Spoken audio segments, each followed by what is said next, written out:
sa pagtitingin natin.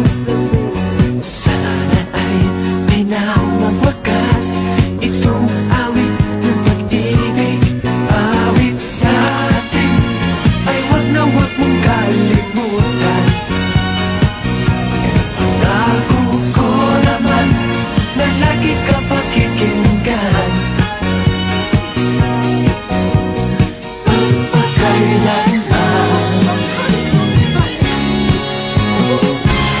Halo, selamat datang di video edukasi kita kali ini.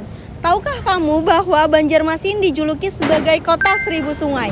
Karena wilayahnya dialiri 290 sungai yang tak lepas dari kegiatan masyarakat kota Banjar. Saat ini kita berada di wilayah Taman Siring 0 km Banjarmasin. Daerah ini disebut sebagai 0 km karena merupakan titik awal pengukuran daerah geografis Kalimantan Selatan. Kawasan ini merupakan perpaduan antara bentang lahan basah berupa sungai dan ruang publik modern. Sekarang mari kita amati ekosistem yang ada di lahan basah Taman Siring 0 km Banjarmasin dan mari kita lihat bagaimana lokasi di wilayah ini untuk digunakan sebagai pembelajaran bahasa Indonesia.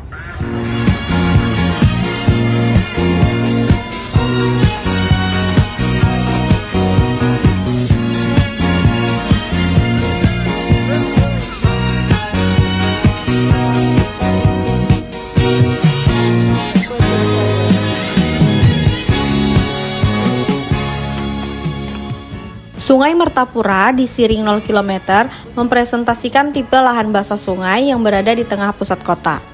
Tepian sungai ini termasuk kategori lahan basah buatan atau termodifikasi karena bantarannya telah direkayasa menjadi taman kota, jalur pedestrian, dan dermaga.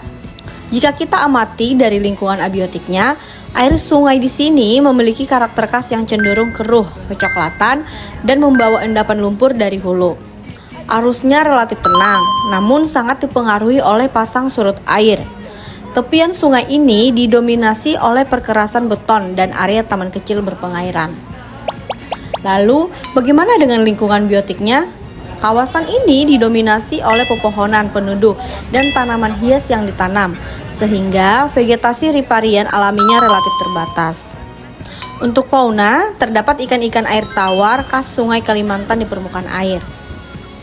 Selain itu, terdapat patung bekantan berukuran besar sebagai ikon yang menegaskan identitas biotik satwa endemik Kalimantan. Meskipun satwa tersebut tidak lagi hidup secara alami di titik ini. Siring 0 km bukan hanya soal alam, tapi juga pusat interaksi masyarakat. Sungai Mertapura di sini masih berfungsi sebagai jalur transportasi tradisional menggunakan kelotok untuk wisata susur sungai. Taman ini juga mendukung ekonomi lokal bagi pedagang UMKM kuliner khas Banjarmasin, serta menjadi tempat warga berolahraga dan menyelenggarakan kegiatan budaya.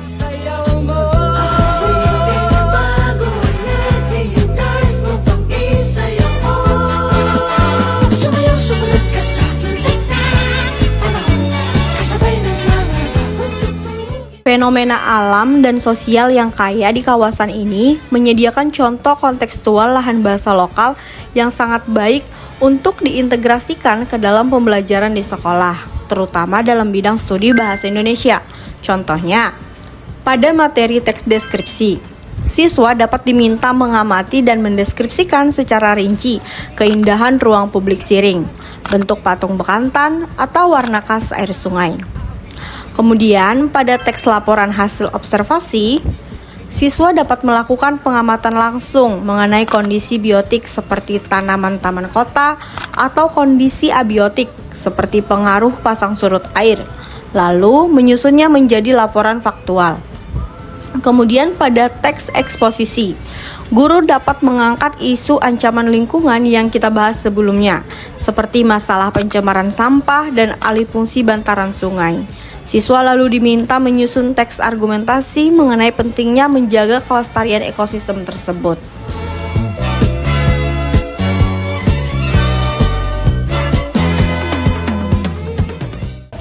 Melalui pembelajaran pembelajaran yang kontekstual dan bermakna ini, generasi muda tidak hanya belajar keterampilan berbahasa, melainkan juga mampu menginternalisasi dari lahan bahasa itu sendiri.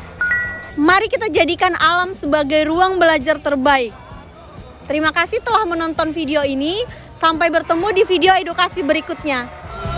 Bago agad ihintay ko pag-isaya mo. Sumayaw, sumunod ka sa pinagpan. Kasabay ng lamang bagong tugtugin tayo. Sumayaw, sumunod ka sa pinagpan. Panahon na magkasama at enjoy ka. Sumayaw, sumunod ka sa pinagpan. Kasabay ng lamang bagong tugtugin tayo. Sumayaw, sumunod ka.